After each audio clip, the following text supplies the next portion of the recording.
네, 여러분 반갑습니다. 오늘도 성경 통독 미리 보기 시간이 찾아왔습니다. 오늘 이제 함께 한 주간 읽을 분량을 전도사님과 함께 빠르게 간단하게 한번 살펴보는 시간이 되었으면 좋겠습니다.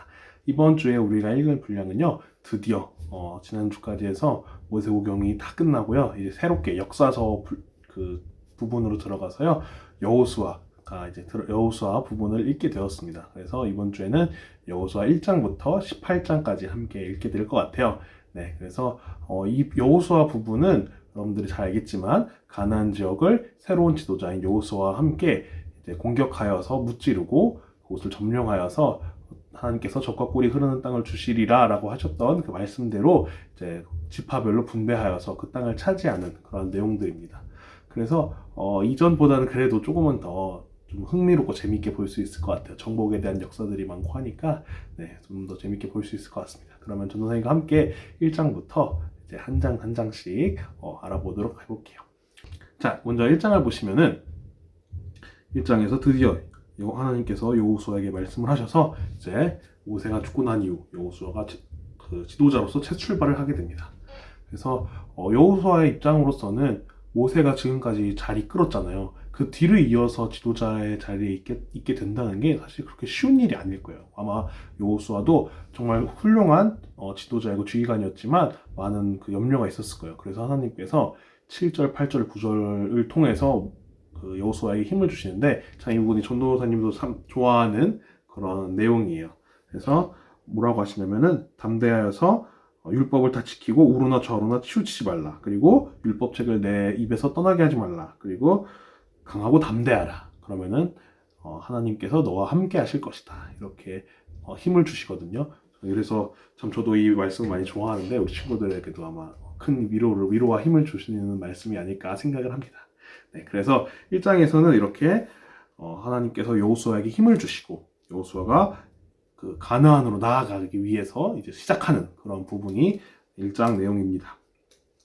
자, 2장으로 넘어가시면은 이제 그 여호수아가 가나안으로 들어가기 전에 정탐꾼을 한 번 더 보냅니다. 여기서는 정탐꾼 2명을 보내는데 여리고 지역으로, 왜냐면 들어가자마자 여리고 성부터 나오게 되거든요. 그래서 여리고 성을 치기 위해서 여리고 성에 정탐꾼을 보내는데 그 2명이 이제 여리고로 들어가서 정탐을 하다가 라합이라는 이제 기생을 만납니다. 기생을 만나는데 그 기생이 이들을 숨겨주고 나서, 그래서 라합이 자신의 집 창문을 통해서 그 정탐꾼 2명을 살려 보내주게 되는데, 여기서 이제 정탐꾼들이 가기 전에 라합에게 우리가 이제 이 성읍을 쳐서 멸망하게 될 텐데 너가 이렇게 도와주었으니까 너의 집은 멸망하지 않게 하겠다, 이렇게 약속을 하고 내려가고, 그 약속의 표시로 라합은 창문에 붉은 줄을 달게 됩니다. 그래서 이후에 이제 여리고 성을 공격하여 들어가서 여리고가 무너졌을 때도 이 라합의 집만 무너지지 않았을 정도로 이렇게 그 약속이 실행되는 그런 모습을 나중에 확인할 수 있게 됩니다. 그래서 2장에서는 라합에 대한 이야기, 정탐꾼을 살려주는 내용들이 들어있고요. 3장으로 넘어가시면은 이제 드디어 요단강을 넘게 됩니다. 여기서 요단강을 넘게 되는 장면이 또 상당히 재밌게 되는데, 이전에 홍해강을 건넜을 때 어떻게 건넜죠? 이제 쫙 손을 펼치니까 쫙 갈라졌었죠. 여기서도 이제 건너게 되는데, 여기서는 이제 그 레위 자손들이 그 법궤를 메고, 언약궤를 메고 이제 요단강에 발을 탁 대니까 바로 그때부터 물이 샥 그쪽부터 마르기 시작하는 거예요. 그래서 마르면서 땅이 드러나게 되는 거죠. 그래서 그 법궤가 먼저 이동을 하고 따라서 이제 주르륵 해서 이제 요단강을 건너는 그러한 또 장면이 등장을 합니다. 3장에서 요단강 건너는 내용이 등장을 하고요. 4장으로 넘어가시면은 이제 요단강을 이제 건너면서 이 건너가게 하심, 이렇게 이적을 통해서 건너가게 하심에 감사하면서 요단강 가운데에 이제 돌 12개를 세웁니다. 이 12돌은 바로 12지파를 의미하죠.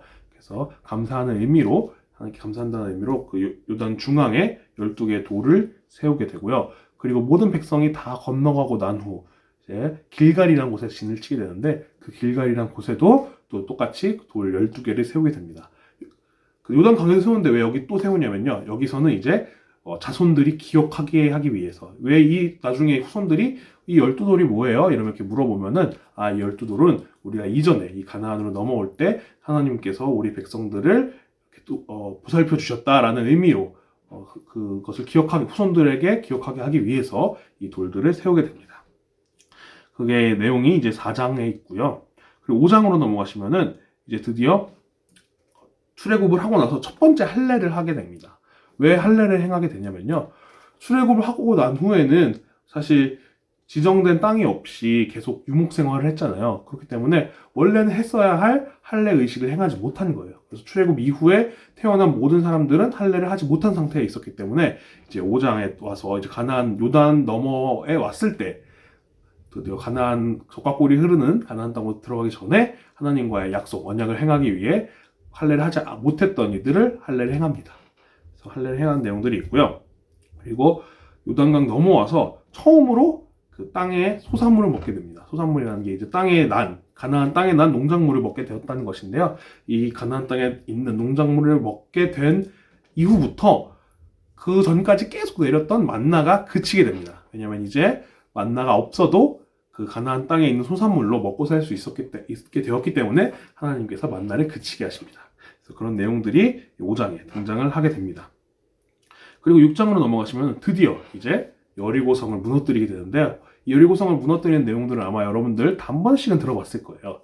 이제 나팔과 이제 법궤가 함께 그 성을 다른 거 하나 없이 그냥 그 성을 한 바퀴 돌고 다음날에 한 바퀴 돌고 이렇게 6일 동안 계속 돌다가 7일째에는 그 성을 7번 돈 후에 이제 하나님의 그 명령이 이루어지라 하고 이제 기합을 하고 뭐다 빡 부니까 이제 푹 무너져 내리죠.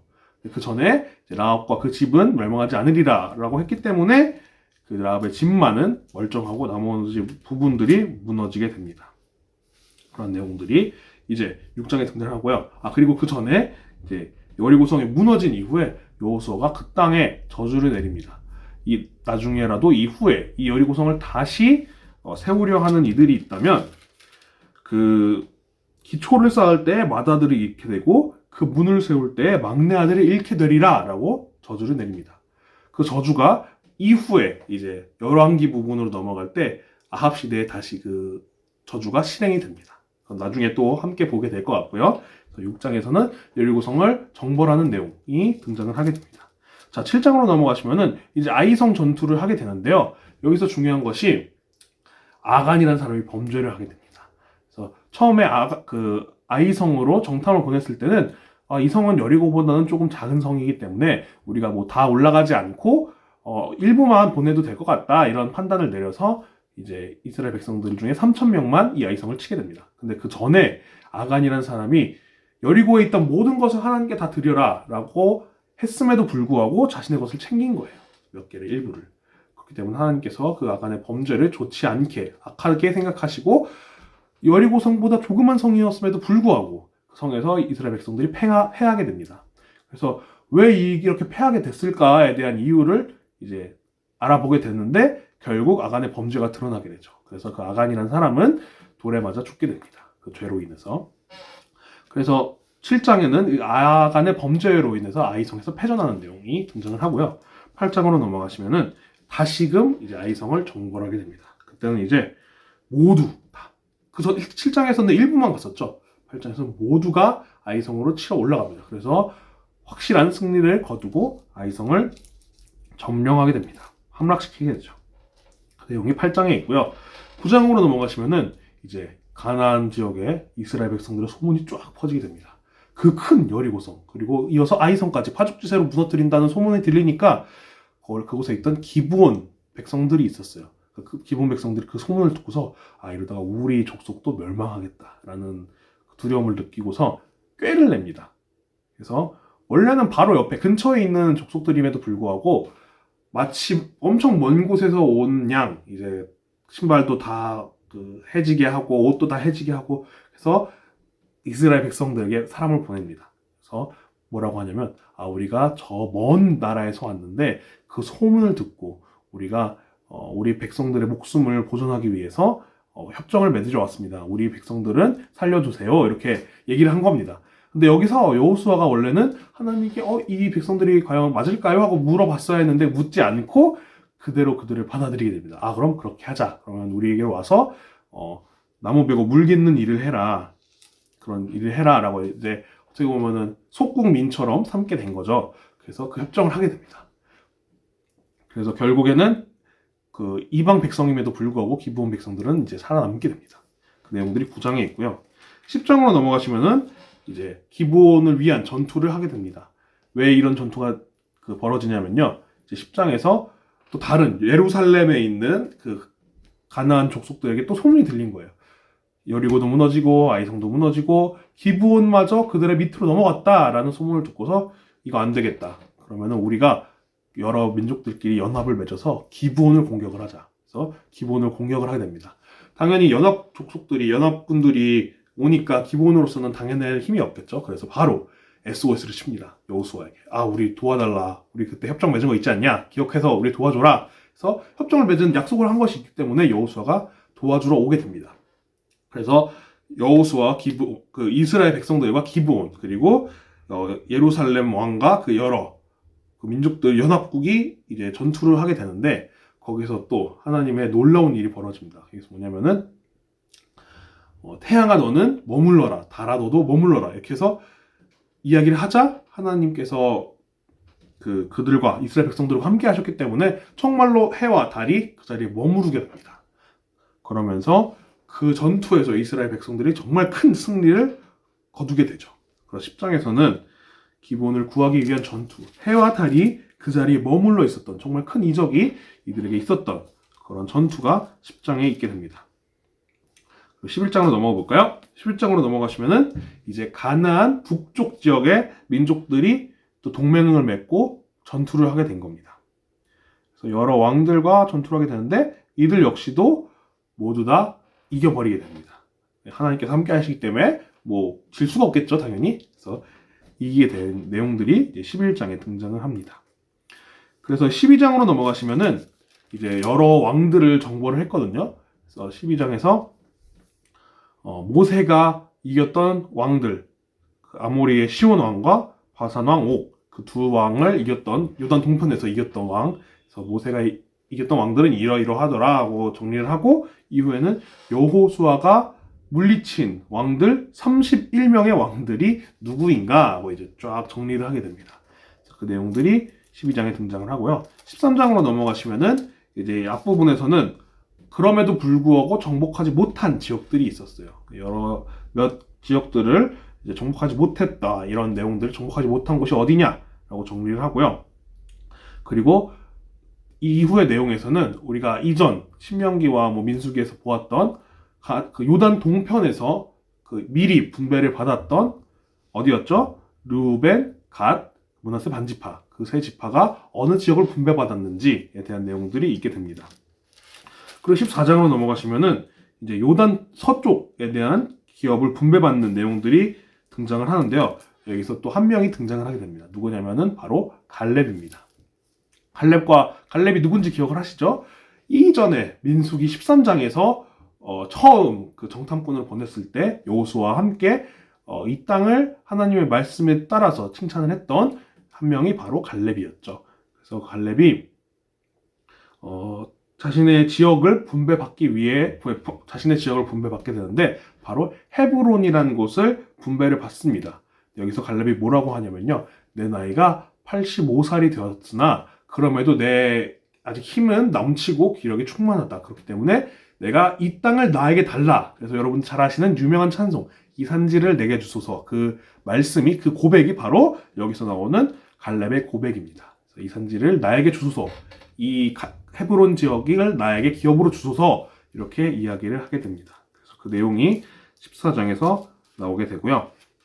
15장으로 넘어가시면은 유다 자손들이 어떤 땅을 분배받게 됐는지 이 내용들이 나오면서요. 후반부로 가시면은 이제 갈렙이 아까 말했던 헤브론, 기럇 아르바 같은 이름이거든요. 그 지역을 점령하면서 기럇 세벨이라는 곳을 이제 공격해서 쳐부수는 자에게는 내 딸을 주겠다라는 선언을 합니다. 그때 누가 등장을 하냐면 온니엘이라는 사람이 등장을 해서 내가 그럼 그 기랴세벨을 무찌르겠습니다. 그래서 정말로 그곳을 무찌르고 그 갈렙의 딸을 얻게 됩니다. 그래서 갈렙의 사위가 되는 내용들이 있는데요. 그 온니엘이 바로 누구냐면은 이제 다음 사사기에 등장하는 첫 번째 사사, 바로 그 온니엘입니다.